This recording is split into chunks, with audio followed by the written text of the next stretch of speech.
ത്തിന് സ്തുതി. ഒരിക്കൽ കൂടി നമ്മൾ ഈ ഓൺലൈൻ ക്ലാസ്സുകളിലേക്ക് എല്ലാവർക്കും പ്രത്യേകം സ്വാഗതം ആശംസിക്കുകയാണ്. കഴിഞ്ഞ ക്ലാസ്സുകളിലൂടെയൊക്കെ നമ്മൾ കേട്ട് കടന്നുപോയി. ദൈവരാജ്യത്തെക്കുറിച്ചും ദൈവസ്നേഹത്തെക്കുറിച്ചും ഒക്കെ നമ്മൾ മനസ്സിലാക്കി. ദൈവം നമ്മെ വ്യക്തിപരമായി സ്നേഹിക്കുന്നെന്നും ദൈവരാജ്യത്തിന്റെ അനുഭവത്തിലേക്ക് നമ്മൾ കടന്നു വരേണ്ടതിന്റെ ആവശ്യകതയൊക്കെ നമ്മൾ മനസ്സിലാക്കി. അത് കഴിഞ്ഞിട്ട് നമ്മൾ ദൈവരാജ്യ അനുഭവത്തിലാണെന്നും മനസ്സിലാക്കി. ദൈവം നമ്മെ സ്നേഹിക്കുന്നു പിതാവാണെന്നും ആ ഒരു അനുഭവത്തിലൂടെ കടന്നു വരേണ്ടതാണെന്നും നമ്മൾ തിരിച്ചറിഞ്ഞു. അതിനുശേഷം നമ്മൾ മനസ്സിലാക്കി ആ ദൈവസ്നേഹം അനുഭവിച്ചറിയാൻ പറ്റാത്തതിന്റെ കാരണം പാപ അവസ്ഥയാണ്. നമ്മൾ ഓരോരുത്തരിലും എല്ലാവരിലും ഈ പാപത്തിന്റെ അവസ്ഥ ഉണ്ട് എന്ന് നമ്മൾ മനസ്സിലാക്കി. അങ്ങനെ അമ്മയുടെ ഉദരത്തിൽ ഉരുവായപ്പോൾ നമ്മൾ പാപത്തോടെയാണ് ജനിക്കുന്നത് എന്ന് നമ്മൾ തിരിച്ചറിഞ്ഞു. ആ ഒരു അവസ്ഥയിൽ നമ്മൾ നമ്മൾ ഓരോരുത്തരും ചിന്തിക്കുകയായിരുന്നു, നമുക്ക് ഓരോരുത്തർക്കും സ്വയം രക്ഷപ്പെടാൻ സാധ്യമല്ല. ഈ അവസ്ഥയിൽ നിന്ന് ആര് എന്നെ മോചിപ്പിക്കും എന്നുള്ള ഒരു അവസ്ഥയിലാണ് നമ്മൾ എത്തി നിന്നത്. ഈ ആഴ്ചയിൽ നമ്മൾ കാണാൻ പോകുന്നത് ഈ അവസ്ഥയിൽ നിന്ന് നമ്മളെ മോചിപ്പിക്കുവാൻ കഴിവുള്ളവൻ ഏക രക്ഷകനായ യേശു മാത്രമാണ്. യേശു ആണ് ഈ നമ്മളെ മോചിപ്പിക്കാൻ കഴിവുള്ളവൻ. എങ്ങനെയാണ് യേശു വിമോചകനാകുന്നത്? എങ്ങനെയാണ് യേശു രക്ഷകനാകുന്നത്? ആദ്യം മാതാപിതാക്കളുടെ പാപഫലമായി പർദീസ അനുഭവം നഷ്ടപ്പെട്ടു. നമുക്കറിയാം, പർദീസ അനുഭവത്തിലൂടെ കടന്നുപോയ മാതാപിതാക്കള് ആ പർദീസ അനുഭവം നഷ്ടപ്പെട്ടപ്പോൾ അവർ വളരെ അന്ധകാരത്തിന്റെ ആധിപത്യത്തിലേക്ക് കടന്നുപോയി. ദൈവം അവർക്ക് എല്ലാ സൃഷ്ടപ്രപഞ്ചത്തിന്റെ മേലും സൃഷ്ടവസ്തുക്കളുടെ മേലും ആധിപത്യം നൽകിയതാണ്. ആകാശത്തിലെ പക്ഷിജാലങ്ങളുടെ മേലും കരയിലെ ജീവജാലങ്ങളുടെ മേലും കടലിലെ മത്സ്യങ്ങളുടെ മേലും എല്ലാത്തിന്റെയും മേലും അവർക്ക് ആധിപത്യം നൽകി. ഇന്നുണ്ടായിരുന്ന എല്ലാ ജീവജാലങ്ങളെ പേരിട്ട് വിളിച്ചത് ആദമാണ്. എന്നാൽ രണ്ട് വാക്ക് അവിടെ കേട്ടു പർദീസായില്, ദൈവത്തിന്റെയും സാത്താന്റെയും. ഈ രണ്ട് വാക്കിന്റെ ഒരു വാക്കാണ് ആദ്യ മാതാപിതാക്കൾ അനുസരിച്ചത്. ആരുടെ വാക്കായിരുന്നു? സാത്താന്റെ വാക്ക്. അങ്ങനെ സാത്താന്റെ വാക്ക് അനുസരിച്ചത് മൂലം മനുഷ്യന്റെ ആധിപത്യത്തിലുണ്ടായിരുന്ന അധികാരത്തിലുണ്ടായിരുന്ന എല്ലാം സാത്താന്റെ അടിയറ വെച്ചതായിട്ട് നമുക്ക് കാണാനായിട്ട് സാധിച്ചു. അങ്ങനെ ആ ആധിപത്യത്തിൽ ഉണ്ടായിരുന്ന മനുഷ്യന് എല്ലാം നഷ്ടപ്പെട്ടപ്പോൾ ദൈവം തന്റെ വാഗ്ദാനം ചെയ്യുകയാണ്. ദൈവം തന്റെ പുത്രനെ വാഗ്ദാനം ചെയ്യുകയാണ്. ഉൽപ്പത്തി 3:15 നമുക്ക് കാണാനായിട്ട് സാധിക്കും, നീയും സ്ത്രീയും തമ്മിലും നിന്റെ സന്തതിയും സ്ത്രീയുടെ സന്തതിയും തമ്മിലും ഞാൻ ശത്രുത ഉളവാക്കും. അവൻ നിന്റെ തല തകർക്കും, നീ അവന്റെ കുതികാലിൽ പരിക്കേൽപ്പിക്കുമെന്ന്. അങ്ങനെ ദൈവം പർദീസ അനുഭവത്തിലൂടെ നഷ്ടപ്പെട്ട ആദ്യ മാതാപിതാക്കൾക്ക് രക്ഷകനെ വാഗ്ദാനം ചെയ്യുകയാണ്. രക്ഷകനെ വാഗ്ദാനം ചെയ്തുകൊണ്ട് ആ ഉൽപ്പത്തി 3:15 രക്ഷകനെ വാഗ്ദാനം ചെയ്യുന്നു. ഈ രക്ഷകനെ വാഗ്ദാനം ചെയ്ത് ഒരു പഴയ നിയമ പുസ്തകങ്ങളിലൂടെ നമുക്ക് കടന്നു പോകുമ്പോൾ ഈ വാഗ്ദാനത്തിന് വേണ്ടി കാത്തിരിക്കുന്ന ഒരു ജനതയെ നമുക്ക് കാണാനായിട്ട് സാധിക്കും. ഈ വാഗ്ദാനം സ്വീകരിക്കാൻ വേണ്ടി ദൈവം ഒരുക്കിക്കൊണ്ടുവരുന്ന ജനമായിരുന്നു ഇസ്രായേൽ ജനം. ഈജിപ്തിന്റെ അടിമത്തത്തിൽ പോയി അവിടെ നിന്നും പുറപ്പാട് സംഭവങ്ങള് കാനാൻ ദേശത്ത് പറിച്ചു നടന്നു. അവിടെ രാജാക്കന്മാരെ, ന്യായാധിപന്മാരെ, രാജാക്കന്മാരെ ഒക്കെ അവർക്ക് വേണ്ട നിർദ്ദേശങ്ങൾ നൽകാനായിട്ട് അയക്കുന്നു. അതുപോലെ കാലാകാലങ്ങളിൽ പ്രവാചകന്മാരെ അയക്കുന്നു. പ്രവാചകന്മാരെ അയച്ച് അവരെ ഒരുക്കിക്കൊണ്ടുവരുന്നു. പലപ്പോഴും പാപത്തിന്റെ അടിമത്തത്തിലേക്ക് വീണു പോകുമ്പോൾ വീണ്ടും അവരെ തിരിച്ചു കൊണ്ടുവന്ന് അവരെ ദൈവം ഒരുക്കുകയായിരുന്നു. രക്ഷകനെ അവർക്ക് നൽകുവാനായിട്ട് ഒരുക്കിക്കൊണ്ടുവരികയായിരുന്നു. അതിന് ഉൽപ്പത്തി മുതൽ പഴയ നിയമ ചരിത്രം മുഴുവനും മലാക്കിയുടെ പുസ്തകത്തിൽ വരെ എടുത്തു നോക്കുമ്പോൾ ദൈവം അവരെ ഒരുക്കിക്കൊണ്ടുവരുന്നതായിട്ട് നമുക്ക് കാണാനായിട്ട് സാധിക്കും. ഗലാത്യയുടെ പുസ്തകത്തിൽ 4:4 നമ്മൾ വായിക്കുന്നുണ്ട്, എന്നാൽ കാലസമ്പൂർണത വന്നപ്പോൾ ദൈവം തന്റെ പുത്രനെ അയച്ചു, അവൻ സ്ത്രീയിൽ നിന്ന് ജാതനായി നിയമത്തിന് അധീനനായി ജനിച്ചു എന്ന്. പഴയ നിയമ കാലഘട്ടങ്ങളിൽ ഒത്തിരി പ്രവാചകന്മാരുണ്ടായിരുന്നു. ആ പ്രവാചകന്മാരൊക്കെ ജനത്തിന്റെ രക്ഷകരാണെന്ന് അവർ വിചാരിച്ചിരുന്നെങ്കിലും യേശുവിന് വേണ്ടി വഴിയൊരുക്കുവാൻ, യേശുവിന്റെ രക്ഷകനെ ഒരുക്കുവാൻ, രക്ഷകന് വേണ്ടി പ്രവചനങ്ങൾ നടത്തുവാൻ കടന്നു വന്നവരാണ്. തന്റെ ജനത്തെ ഒരുക്കുവാൻ വേണ്ടി യഥാർത്ഥ രക്ഷകൻ കാലസമ്പൂർണത വന്നപ്പോൾ തന്റെ പുത്രനെ തന്നെ ദൈവം ഈ ലോകത്തിലേക്ക് അയക്കുകയാണ്. അവൻ സ്ത്രീയിൽ നിന്ന് ജാതനായി നിയമത്തിന് അധീനനായി ജനിക്കുകയാണ്. മത്തായി സുവിശേഷം 1:21 നമ്മൾ വായിക്കുന്നുണ്ട്, അവൾ ഒരു പുത്രനെ പ്രസവിക്കും, നീ അവന് യേശു എന്ന് പേരിടണം. എന്നാൽ അവൻ തന്റെ ജനത്തെ അവരുടെ പാപങ്ങളിൽ നിന്ന് മോചിപ്പിക്കും. അങ്ങനെ ഒരുക്കിക്കൊണ്ടുവരുന്ന ജനത്തെ, ആ ജനതയെ മുഴുവനും അവരുടെ പാപത്തിന്റെ ആധിപത്യത്തിൽ നിന്ന് മോചിപ്പിക്കുവാനായിട്ട് രക്ഷകനായ യേശു ഈ ഭൂമിയിൽ അവതരിക്കുന്നു. അങ്ങനെ നമുക്ക് ഈ പ്രവചനങ്ങളുടെ പൂർത്തീകരണമാണ് യേശു. ആദ്യ ഉൽപ്പത്തിയിൽ വാഗ്ദാനം ചെയ്യപ്പെട്ട, പർദീസായിൽ വാഗ്ദാനം ചെയ്യപ്പെട്ട ആ രക്ഷകനാണ് യേശു എന്ന് മനസ്സിലാക്കാനായിട്ട് നമുക്ക് സാധിക്കും. അങ്ങനെ രക്ഷകനെ വാഗ്ദാനം ചെയ്തു. ലൂക്കായുടെ സുവിശേഷം 2:11 നമ്മൾ വായിക്കുന്നുണ്ട് രക്ഷകന്റെ ജനനത്തെ കുറിച്ച്. ദാവീദിന്റെ പട്ടണത്തിൽ നിങ്ങൾക്കായി ഒരു രക്ഷകൻ കർത്താവായ ക്രിസ്തു ഇന്ന് ജനിച്ചിരിക്കുന്നു എന്ന്. ദാവീദിന്റെ പട്ടണത്തിൽ നിങ്ങൾക്കായി ഒരു രക്ഷകൻ കർത്താവായ ക്രിസ്തു ഇന്ന് ജനിച്ചിരിക്കുന്നു. അതുപോലെ ലൂക്ക 2:28-30 വായിക്കുന്നുണ്ട്, ശിമിയോൻ യേശുവിനെ കയ്യിലെടുത്തുകൊണ്ട് ദൈവത്തെ സ്തുതിച്ചുകൊണ്ട് പറഞ്ഞു, കർത്താവെ, അവിടുത്തെ വാഗ്ദാനം അനുസരിച്ച് ഇപ്പോൾ ഈ ദാസനെ സമാധാനത്തിൽ വിട്ടയക്കണമേ. എന്നാൽ സകല ജനതകൾക്കും വേണ്ടി അങ്ങ് ഒരുക്കിയിരിക്കുന്ന രക്ഷ എന്റെ കണ്ണുകൾ കണ്ടു കഴിഞ്ഞു. ഇപ്പൊ ദാവീദിന്റെ പട്ടണത്തിൽ ജനിച്ച ശിശു ലോകത്തിന്റെ മുഴുവനും രക്ഷകനാണ് എന്ന്, നിങ്ങൾക്കായി ഒരു രക്ഷകനാണ് എന്ന് മലാഖമാര് അവിടെ ഉദ്ഘോഷിക്കുകയാണ്.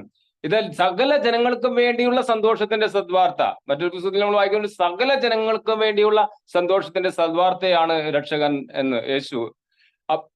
അന്നുണ്ടായിരുന്ന ആ പ്രവാചകനായ ശിമിയോൻ യേശുവിനെ കയ്യിലെടുത്തുകൊണ്ട് പറയുകയാണ്, ഇതാണ് വാഗ്ദാനം അനുസരിച്ചുള്ള ശിശു, ഇതാണ് രക്ഷകൻ, സകല ജനങ്ങൾക്കും വേണ്ടി അങ്ങ് ഒരുക്കിയിരിക്കുന്ന രക്ഷ ഇതാണ് എന്ന് ശിമിയോൻ പറയുകയാണ്. ശിമിയോനും ദേവാലയത്തിലുണ്ടായിരുന്ന അന്നായും ഒക്കെ ദൈവത്തെ സ്തുതിച്ചുകൊണ്ട് ഈ ശിശുവിനെ കുറിച്ച് അനേകം പേരോട് പറയുകയാണ്, ഇതാണ് രക്ഷകൻ, ഇത് മാത്രമാണ് രക്ഷകൻ എന്നുള്ള ഉദ്ഘോഷത്തിലൂടെ അവർ മറ്റുള്ളവരോട് പറയുകയാണ്. അനേകരുടെ സാക്ഷ്യം നമുക്ക് കാണാനായിട്ട് സാധിക്കും.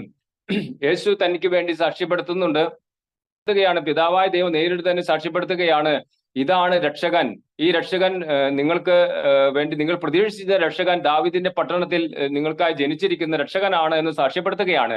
അതോടൊപ്പം തന്നെ യേശുവിന്റെ ജനനത്തിന് ശേഷം പിന്നീട് യേശു തന്റെ പരസ്യ ജീവിതത്തിന്റെ ആരംഭത്തില് യേശു സാക്ഷ്യപ്പെടുത്തുകയാണ്, ഞാനാണ് ഈ ലോകത്തിന്റെ രക്ഷകൻ ആണ്.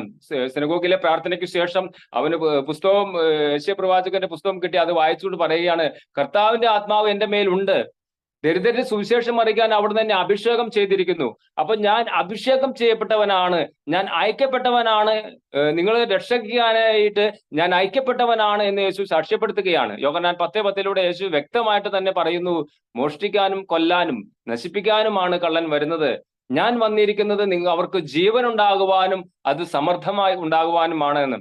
അതുപോലെ തന്നെ നിങ്ങൾക്ക് ജീവൻ ഉണ്ടാകുവാൻ, മരണത്തിന്റെ അവസ്ഥയിൽ, മരണത്തിന്റെ നിഴലിൽ കഴിഞ്ഞിരുന്ന ജനം ഒരു ഉദയരശ്മി അവർക്ക് ഉദയം ചെയ്തു എന്ന് നമ്മൾ വായിക്കുന്നുണ്ട്. അതോടൊപ്പം തന്നെ സ്നാപയോഹന്നാന്റെ സാക്ഷി നമ്മൾ വായിക്കുന്നുണ്ട്. യോഹന്നാൻ 1:34 ഞാൻ അത് കാണുകയും ഇവൻ ദൈവപുത്രനാണെന്ന് സാക്ഷ്യപ്പെടുത്തുകയും ചെയ്തിരിക്കുന്നു. യേശുവിന്റെ ജ്ഞാനസ്നാന വേളയിൽ ആത്മാവ് ഇറങ്ങി വരികയും സ്വർഗം തുറക്കപ്പെടുകയും ചെയ്യുന്നത് സ്നാപകൻ കണ്ടുകൊണ്ടാണ് ഈ സാക്ഷ്യപ്പെടുത്തുന്നത്. സ്നാപകൻ ഇതാണ് ലോകത്തിന്റെ രക്ഷകൻ എന്ന്, ലോകത്തിന്റെ പാപങ്ങൾ നീക്കുന്ന ദൈവത്തിന്റെ കുഞ്ഞാട് എന്ന് ഇതാണ് എന്ന് സ്നാപയോഹന്നാനും സാക്ഷ്യപ്പെടുത്തുന്നുണ്ട്. അതുപോലെ വിശുദ്ധ ലിഖിതങ്ങളിലൊക്കെ ഉള്ള തന്നെ കുറിച്ചുള്ള സാക്ഷ്യം യേശു അവരോട് പറയുന്നുണ്ട്, ഫരിസേയരോട്, നിയമജ്ഞരോട് പറയുന്നുണ്ട്. യോഹന്നാൻ 5:39 വിശുദ്ധ ലിഖിതങ്ങൾ നിങ്ങൾ പഠിക്കുന്നു, എന്നാൽ അവയിൽ നിത്യജീവൻ ഉണ്ട് എന്ന് നിങ്ങൾ വിചാരിക്കുന്നു, അവ തന്നെയാണ് എന്നെക്കുറിച്ച് സാക്ഷ്യം നൽകുന്നത്. അപ്പോൾ നിങ്ങൾ ഇത്രയും നാൾ പഠിച്ച ആ വിശുദ്ധ ലിഖിതങ്ങളും എന്നെക്കുറിച്ച് സാക്ഷ്യം നൽകുന്നുണ്ട് എന്ന് യേശു അവിടെ അസന്നിഗ്ധമായിട്ട് പ്രഖ്യാപിക്കുകയാണ്. പിതാവായ ദൈവം യേശുവിനെ അയച്ചപ്പോൾ യേശുവിനെ കുറിച്ച് പിന്നെയും സാക്ഷ്യപ്പെടുത്തുകയാണ്. മത്തായി 3:17 പറയുന്നുണ്ട്, ഇവൻ എന്റെ പ്രിയപുത്രൻ, ഇവനെ ഞാൻ പ്രസാദിച്ചിരിക്കുന്നു എന്ന് സ്വർഗത്തിൽ നിന്ന് ഒരു സ്വരം കേട്ടുവെന്നും. അപ്പോ പിതാവായ ദൈവവും യേശുവിനെ സാക്ഷ്യപ്പെടുത്തുകയാണ്, ഇതാണ് രക്ഷകൻ എന്ന്, ഇതാണ് ലോകത്തിന്റെ രക്ഷകനായിട്ട് നിങ്ങളെ രക്ഷിക്കുവാനായിട്ട് പിറന്നിരിക്കുന്ന ദൈവപുത്രൻ എന്ന് പിതാവായ ദൈവവും സാക്ഷ്യപ്പെടുത്തുകയാണ്. ഈ സാക്ഷ്യങ്ങളൊക്കെ കൂടി കൂട്ടിവെച്ചുകൊണ്ടാണ് യേശു തന്റെ ദൗത്യം ആരംഭിക്കുന്നത്. അങ്ങനെ ആ ദൗത്യം ആരംഭിക്കുമ്പോൾ യേശു ചെയ്യുന്ന കാര്യം ഇതാണ്, അനുരഞ്ജനം സാധ്യമാക്കി. അടിമത്തത്തിൽ നിന്നും, അതുവരെ പാപത്തിന്റെ അടിമത്തത്തിൽ കിടന്ന്, പാപാവസ്ഥയിൽ ഉൾപ്പെട്ട് അടിമത്തത്തിൽ കിടന്ന് പലതരത്തിലുള്ള പാപം ചെയ്യാനുള്ള ഒരു പ്രേരണ നമ്മളിലുണ്ട്. അതാണ് പാപാവസ്ഥ എന്ന് നമ്മൾ മനസ്സിലാക്കി. ആ പ്രേരണ മൂലമാണ് നമ്മൾ ഓരോരുത്തരും പാപം ചെയ്യുന്നത്. അങ്ങനെ ആ പാപത്തിന്റെ അടിമത്തത്തിൽ കിടന്ന മനുഷ്യന് വിള്ളലുകൾ സംഭവിച്ചു, ദൈവമായിട്ടുള്ള അകൽച്ച ഉണ്ടായി, മനുഷ്യരും തമ്മിലുള്ള അകൽച്ചയുണ്ടായി, ഈ പ്രപഞ്ചവുമായിട്ടുള്ള അകൽച്ചയുണ്ടായി, തന്നോട് തന്നെ അകൽച്ചയുണ്ടായി. അങ്ങനെ ഈ വിള്ളലുകൾ സംഭവിച്ച ആ വിള്ളലുകളെല്ലാം കൂട്ടിച്ചേർന്നുകൊണ്ട് ഒരു അനുരഞ്ജനം സാധ്യമാക്കുകയാണ് യേശു തന്റെ കുരിശിലെ ബലി വഴി ചെയ്തത്. അങ്ങനെ ഫിലിപ്പി 2:6-12 നമ്മൾ വായിക്കുന്നുണ്ട്, ദൈവത്തിന്റെ രൂപത്തിലായിരുന്നിട്ടും അവൻ ദൈവമായുള്ള സമാനത നിലനിർത്തേണ്ട ഒരു കാര്യമായി പരിഗണിച്ചില്ല.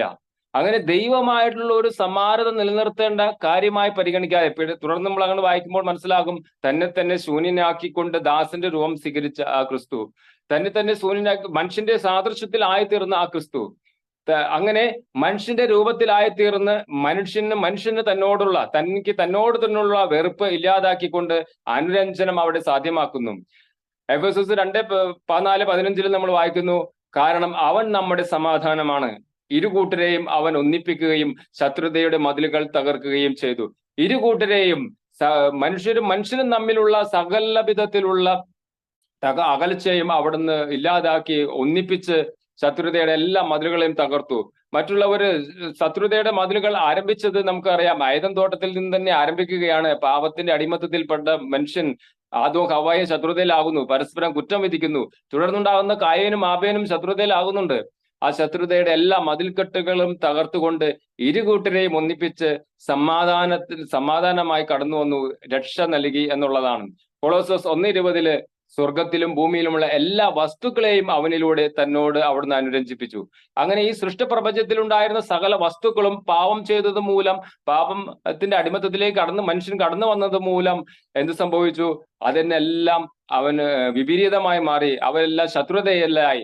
അങ്ങനെ എല്ലാ സൃഷ്ടപ്രപഞ്ചത്തോടും ഉണ്ടായിരുന്ന ശത്രുതയെ അവൻ അവസാനിപ്പിച്ചു. കുരിശിലെ ബലി വഴി ദൈവത്തോട് അവിടുന്ന് അനുരഞ്ജനം സാധ്യമാക്കി. അങ്ങനെ ദൈവത്തോടും അനുരഞ്ജനം സാധ്യമാക്കി എന്ന് നമുക്ക് കാണാനായിട്ട് സാധിക്കും. അടുത്ത ഒരു അടിമത്തത്തിൽ നിന്ന് പാപപരിഹാരം ചെയ്തു എന്നുള്ളതാണ്. കുരിശിലെ ബലി വഴി അന്ന് വരെ ഉണ്ടായിരുന്ന എല്ലാ പാപത്തിന്റെ പരിഹാരവും യേശു ചെയ്തു. കുരിശിലെ ബലി വഴി പാപപരിഹാരം നടത്തി. യെശയ്യാ പ്രവാചകന്റെ പുസ്തകത്തിൽ നമ്മൾ വായിക്കുന്നുണ്ട്, 53:5 വായിക്കുന്നുണ്ട്, നമ്മുടെ രോഗങ്ങളാണ് അവൻ വഹിച്ചത്, നമ്മുടെ പാവങ്ങളാണ് അവൻ ചുമന്നത്, നമുക്ക് വേണ്ടി അവിടുന്ന് ക്ഷതമേൽപ്പിക്കപ്പെട്ടു, നമുക്ക് വേണ്ടി അവിടുന്ന് മുറിവേൽപ്പിക്കപ്പെട്ടു, അവന്റെ ക്ഷതങ്ങളാൽ നാം സൗഖ്യം പ്രാപിച്ചു എന്ന്.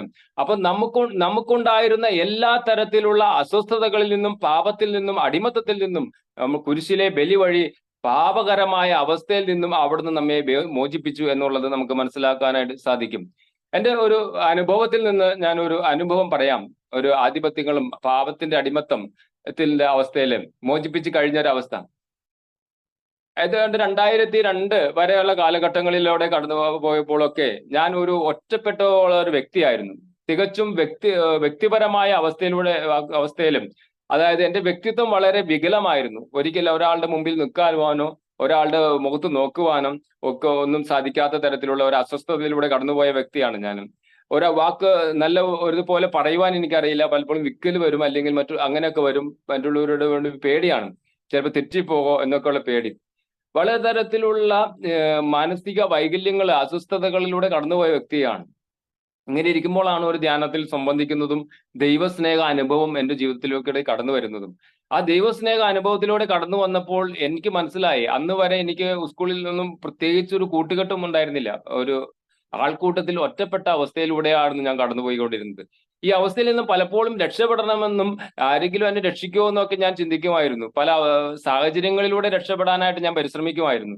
ചിലപ്പോഴൊക്കെ മറ്റു കൂട്ടുകെട്ടുകളിലൊക്കെ പെട്ടിട്ട് അതിൽ നിന്നൊക്കെ രക്ഷകിട്ടോ, പല അവസ്ഥകളിലൂടെ കടന്നു പോയിട്ട് രക്ഷകിട്ടോ എന്നൊക്കെ ഞാൻ അന്വേഷിക്കുമായിരുന്നു. പക്ഷെ അതവിടെ ഒന്നും ഒരു താൽക്കാലിക സന്തോഷം നൽകുന്നതല്ലാതെ ഒരു സ്ഥിരമായ ഒരു സന്തോഷമോ സമാധാനമോ കിട്ടിയിരുന്നില്ല. ആ കാര്യങ്ങളെല്ലാം കഴിഞ്ഞു കഴിയുമ്പോഴൊക്കെ, അല്ലെങ്കിൽ ആ കൂട്ടുകെട്ടുകളൊക്കെ മാറി കഴിയുമ്പോൾ വീണ്ടും ഒരു ശൂന്യത എൻ്റെ ജീവിതത്തിൽ അനുഭവപ്പെട്ടുകൊണ്ടിരുന്നു.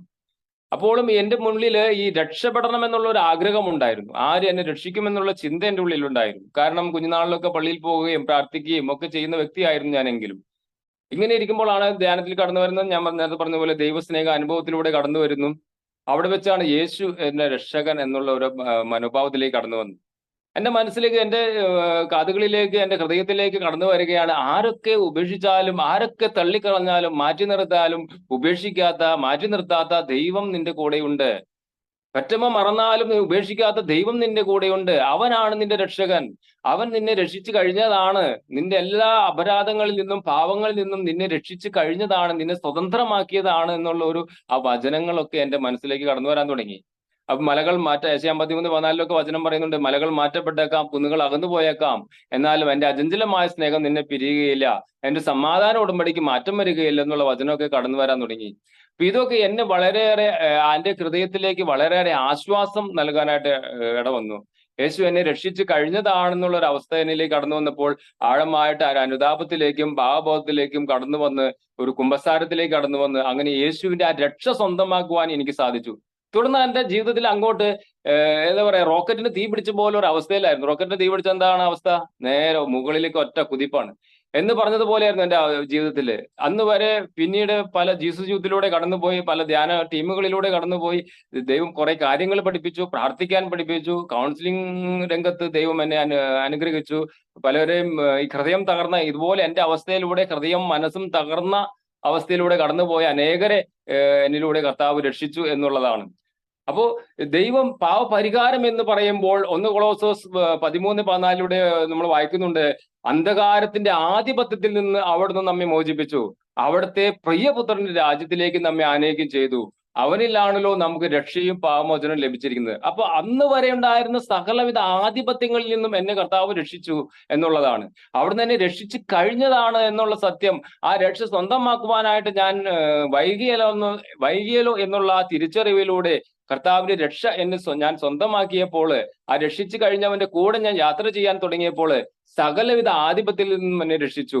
കാരണം ഇതാണ് 1 യോഹന്നാൻ 2:2, അവൻ നമ്മുടെ പാവങ്ങൾക്ക് പരിഹാര ബലിയാണ്, നമ്മുടെ മാത്രമല്ല ലോകം മുഴുവന്റെയും പാവങ്ങൾക്ക് പരിഹാര ബലി എന്ന് പറയുമ്പോൾ ഇനിയും ലോകത്തിൽ ജനിക്കാനിരിക്കുന്ന സകല മനുഷ്യരും, ലോകാവസാനം വരെ ജനിക്കാനിരിക്കുന്ന സകല മനുഷ്യരുടെയും അവർ അവസാനം ചെയ്യാനിരിക്കുന്ന പാവങ്ങൾക്ക് പോലും അവിടുന്ന് കുരിശിൽ പരിഹാരം ചെയ്ത് കഴിഞ്ഞു എന്നുള്ളതാണ്.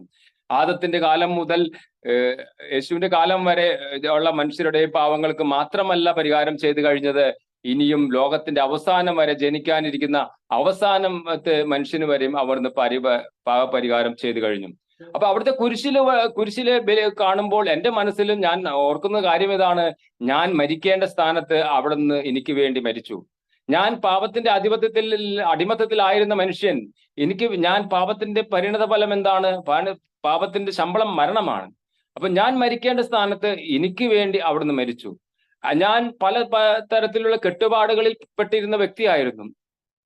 പലതരത്തിലുള്ള സമൂഹത്തിന്റെ കെട്ടുപാടുകൾ, അവരെന്നെ എന്ത് വിചാരിക്കും, ഇവരെന്ത് വിചാരിക്കും, അവരെന്നെ അങ്ങ് കളിയാക്കുമോ, അവരെന്നെ ഒരാൾ കളിയാക്കൽ വിഷമോ, അങ്ങനെയൊക്കെയുള്ള പലതരത്തിലുള്ള കെട്ടുപാടുകൾ, അങ്ങോട്ട് തിരിയാൻ പാടില്ല, ഇങ്ങോട്ട് തിരിയാൻ പാടില്ല എന്നുള്ള പലതരത്തിലുള്ള കെട്ടുപാടുകളിൽ പെട്ട വ്യക്തിയായിരുന്നു. എന്നാൽ യേശു എന്റെ രക്ഷകനായിട്ട് കടന്നു വന്നപ്പോൾ, യേശു എന്നെ രക്ഷിച്ചു കഴിഞ്ഞതാണെന്നുള്ള ആ സത്യം മനസ്സിലാക്കിയപ്പോൾ, കൊളോസോസ് 2:14-15, നമുക്ക് ദോഷകരമായിരുന്ന ലിഖിത നിയമങ്ങളെ അവൻ മായ്ച്ചു കളയുകയും അവയെ കുരിശിൽ തറച്ച് നിഷ്കാസനം ചെയ്യുകയും ചെയ്തു. ആധിപത്യങ്ങളെയും അധികാരങ്ങളെയും അവൻ നിരായുധമാക്കി. അവൻ കുരിശിൽ അവയുടെ മേൽ വിജയം ആഘോഷിച്ചുകൊണ്ട് അവയെ പരസ്യമായി അവഹേളന പാത്രങ്ങളാക്കി. അന്ന് വരെ ഉണ്ടായിരുന്ന എല്ലാ ലിഖിത നിയമങ്ങളെയും, ദോഷകരമായ ലിഖിത നിയമങ്ങളെ അവൻ മായ്ച്ചു കളഞ്ഞു. നമ്മുടെ എല്ലാ ലിഖിത നിയമങ്ങളെയും മായ്ച്ചു കളഞ്ഞ് നമ്മളെ പരിപൂർണമായ രക്ഷയിലേക്ക്, അവന്റെ കുരിശുമരണം വഴി പരിപൂർണമായ രക്ഷയിലേക്ക് കടത്തിക്കൊണ്ടുവന്നു എന്നുള്ളതാണ്. അങ്ങനെ രക്ഷയിലേക്ക് കടത്തിക്കൊണ്ടുവന്ന ആ മരണത്തിലൂടെ അവസാനിക്കുകയല്ല ചെയ്തത്, അവിടുന്ന് ഉദ്ധാനം ചെയ്ത് അവിടുന്ന് നമ്മെ നീതീകരിച്ചു, സൗജന്യമായ ഒരു വീണ്ടെടുപ്പ് നമുക്ക് നൽകി എന്നുള്ളതാണ്. അന്ന് വരെ നഷ്ടപ്പെട്ടു പോയ എല്ലാ അധികാരങ്ങളും ആധിപത്യങ്ങളും നമുക്ക് തിരിച്ചു നൽകി. റോമാലേഖനം 3:24 നമ്മളിങ്ങനെ വായിക്കുന്നുണ്ട്, അവർ അവിടുത്തെ കൃപയാൽ യേശു ക്രിസ്തു വഴിയുള്ള വീണ്ടെടുപ്പിലൂടെ സൗജന്യമായി നീതീകരിക്കപ്പെടുന്നു. അങ്ങനെ നമുക്ക് നീതീകരിക്കപ്പെട്ടു. ഇനി ജോൺസ് തെറ്റ് ചെയ്തവനല്ല, ഇനി ജോൺസ് പാപത്തിന്റെ അന്ധകാരത്തിൽ ഉഴലുന്നവനല്ല, രക്ഷ തേടി അലയേണ്ടവനല്ല, അവിടെ ഇവിടെ എവിടെയാണ് രക്ഷ കിട്ടേണ്ടത് എന്ന് വിചാരിച്ച് ഓടി നടക്കേണ്ടവനല്ല, മറിച്ച് കർത്താവായ യേശുവാണ് ഏക രക്ഷകൻ എന്ന തിരിച്ചറിവിലൂടെ ആ രക്ഷകന്റെ അടുത്തേക്ക് നടക്കേണ്ടവനാണ്. ഓടി നടക്കുന്ന നമ്മൾ ഓരോരുത്തരും പലരും രക്ഷയ്ക്ക് വേണ്ടി ഓടി നടക്കുകയാണ്, പല സ്ഥലങ്ങളിൽ ഓടി നടക്കുകയാണ്. എന്നാൽ യേശു പറയുന്നു, മത്തായി 28:18 പറയുന്നു, യേശു അവരെ സമീപിച്ച് അരുളി ചെയ്തു, സ്വർഗത്തിലും ഭൂമിയിലുമുള്ള എല്ലാ അധികാരങ്ങളും എനിക്ക് നൽകപ്പെട്ടിരിക്കുന്നു. അങ്ങനെ നമ്മൾ നഷ്ടപ്പെടുത്തിയ അധികാരം യേശു നമുക്ക് തിരിച്ചു പിടിച്ചു തന്നു എന്നുള്ളതാണ്. ആ അധികാരം നമുക്ക് വീണ്ടും തിരിച്ചു തന്നുകൊണ്ട് സന്തോഷത്തിലും സമാധാനത്തിലും ജീവിക്കുവാനായിട്ട് അവിടുന്ന് ഇടയാക്കി. ഉദ്ധാനം ചെയ്ത് അവിടുന്ന് നമ്മെ പൂർണ്ണമായിട്ടും നീതീകരിച്ചു. തെറ്റുകളിൽ നിന്നും എല്ലാ കുറ്റങ്ങളിൽ നിന്നും നമ്മെ നീതീകരിച്ചു. ഇനി നമ്മളെ ആരും കുറ്റപ്പെടുത്തുകയില്ല. നീ തെറ്റുകാരനാണെന്നും നീ കഴിഞ്ഞ കാലത്ത് ഇങ്ങനെ ചെയ്തെന്നും ഒരിക്കലും കുറ്റപ്പെടുത്താത്ത വിധം അവിടുന്ന് നമ്മെ നീതീകരിച്ചു. ആ ഉദ്ധാനത്തിലൂടെ കടന്നു പോകുമ്പോഴാണ് നമ്മൾ ആ നീതീകരണത്തിന്റെ അവസ്ഥയിലേക്ക് കടന്നു വരുന്നത്. അങ്ങനെ അവിടുന്ന് സ്വർഗാരോഹണം ചെയ്തു, സ്വർഗത്തിലേക്ക് ആരോഹണം ചെയ്തു. സ്വർഗത്തിലേക്ക് ആരോഹണം ചെയ്ത് പിതാവിന്റെ വലതുഭാഗത്ത് ഉപവിഷ്ടനായി എന്നുള്ളതാണ്. പരിശുദ്ധാത്മാവിനെ നൽകുന്നവനായി മാറി പിതാവിന്റെ വലതുഭാഗത്ത് ഉപവിഷ്ടനായി പരിശുദ്ധാത്മാവിനെ നൽകി. 5:1 നമ്മൾ വായിക്കുന്നുണ്ട്, സ്വാതന്ത്ര്യത്തിലേക്ക് ക്രിസ്തു നമ്മെ മോചിപ്പിച്ചു. പരിപൂർണമായ ഒരു സ്വാതന്ത്ര്യ അനുഭവത്തിലേക്ക് ക്രിസ്തു നമ്മെ മോചിപ്പിച്ചു എന്നുള്ളതാണ്. അതുപോലെ മർക്കോസ് 16:19 വായിക്കുന്നു, കർത്താവായ യേശു അവരോട് സംസാരിച്ചതിനു ശേഷം സ്വർഗത്തിലേക്ക് സംവഹിക്കപ്പെട്ടു. അവൻ ദൈവത്തിന്റെ വലതുഭാഗത്ത് ഉപവിഷ്ടനായി. വലതുഭാഗത്ത് ഉപവിഷ്ടനായിട്ട് നമുക്ക് വേണ്ടി മധ്യസ്ഥം വഹിക്കുന്നു. നമുക്ക് വേണ്ടി മധ്യസ്ഥം വഹിക്കുവാനായിട്ട് യേശു സ്വർഗത്തിലേക്ക് പിതാവിന്റെ വലതുഭാഗത്തിലേക്ക് ആരോഹണം ചെയ്തു എന്നുള്ളതാണ്. സ്വാതന്ത്ര്യത്തിലേക്കാണ് ക്രിസ്തു നമ്മെ മോചിപ്പിച്ചത്. സകലവിധ അടിമത്തത്തിൽ നിന്നും സമ്പൂർണ്ണ വിമോചകനാണ് യേശു. പാപത്തിൽ നിന്ന് മാത്രമല്ല, ശാപത്തിൽ നിന്ന് മാത്രമല്ല, എല്ലാ ഭൗതികമായുള്ള കെട്ടുപാടുകളിൽ നിന്നും, എല്ലാ രോഗപീഠകളുടെ കെട്ടുപാടുകളിൽ നിന്നും, എല്ലാ അസ്വസ്ഥതകളുടെ കെട്ടുപാടുകളിൽ നിന്നും അവിടുന്ന് നമ്മെ മോചിപ്പിച്ചു. യേശു രക്ഷകനാണ് എന്ന് എനിക്ക് തിരിച്ചറിഞ്ഞ് എന്റെ ജീവിതത്തിലേക്ക് തിരിച്ചറിഞ്ഞ് ആ സന്തോഷത്തിലേക്ക് കടന്നു വന്ന ശേഷം എന്റെ ജീവിതത്തിൽ വളരെ വലിയ മാറ്റങ്ങളാണ് ഉണ്ടായിരുന്നത്. അന്ന് വരെ ഉണ്ടായിരുന്ന എല്ലാ അവസ്ഥകളിൽ നിന്നും കർത്താവ് എന്നെ മോചിപ്പിച്ചു എന്നുള്ളതാണ്.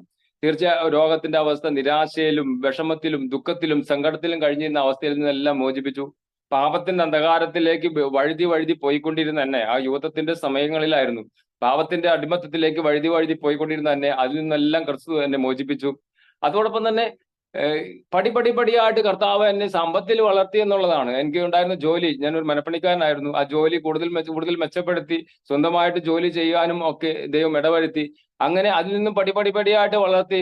ഇന്ന് ഞാൻ തിരിഞ്ഞു നോക്കുമ്പോൾ ഞാൻ വിവാഹം കഴിഞ്ഞു, 4 കുട്ടികളുണ്ട്.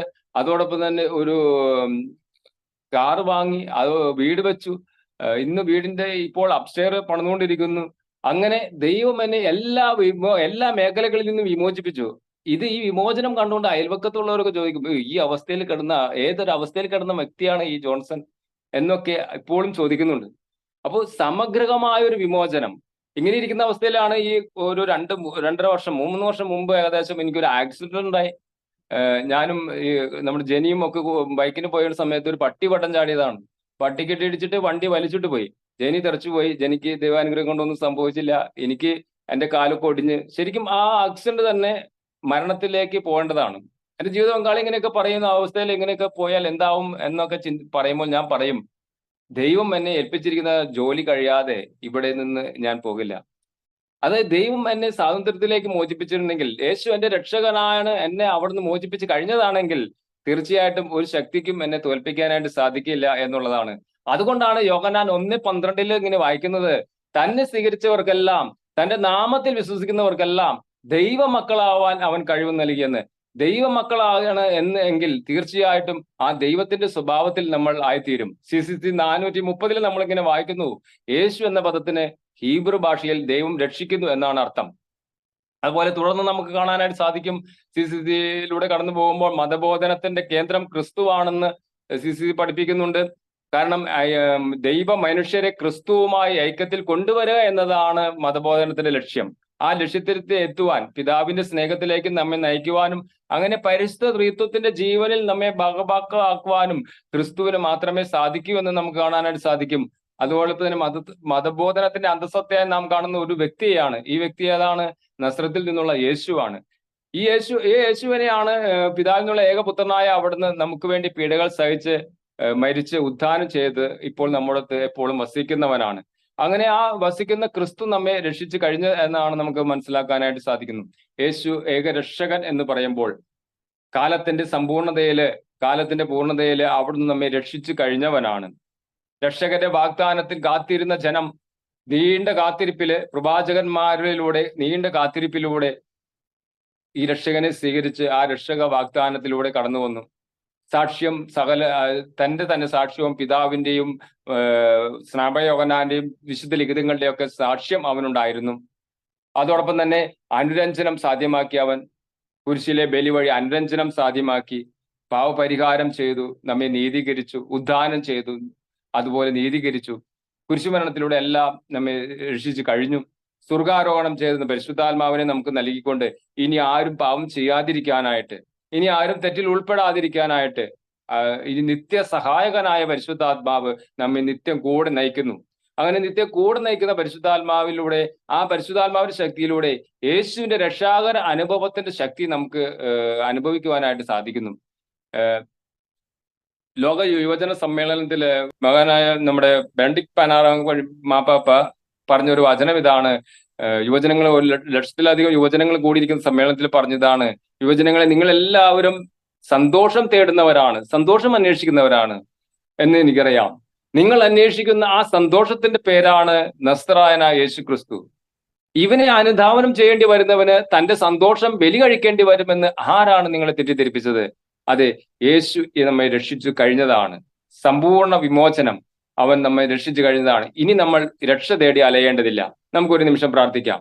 കർത്താവായ യേശുവേ, പാപത്തിന്റെ അടിമത്തത്തിൽ നിന്ന്, അമ്മയുടെ ഉദരത്തിൽ ഉരുവായ നിമിഷം മുതൽ പാപത്തിന്റെ അടിമത്തത്തിൽപ്പെട്ട് ആ പാവാവസ്ഥയിൽ ജനിക്കുന്ന ഞങ്ങൾ ഓരോരുത്തരെയും അങ്ങയുടെ കുരിശുമരണ ഉദ്ധാന മഹത്വീകരണത്തിലൂടെ ഞങ്ങളെ രക്ഷിച്ചു കഴിഞ്ഞു.